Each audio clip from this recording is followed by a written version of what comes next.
Mani me materijalnog i prolaznog. Mani me trendova koji kako dođu, tako i prođu. Takvih istih brakova, prijateljstava i ljudi.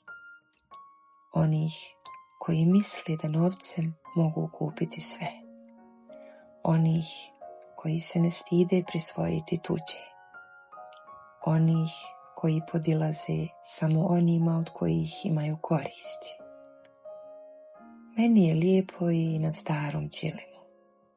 Ja se merhametom i muhabetom s insanima hranim. Čejf i merak mi dušom mirišu kao tek zaljevena kahva iz džezvi. Ona friško upržena i tek samljevena. Ona što baščom i mahalom miriši. Adet i amanet čuva. Identitet i obraz ne da.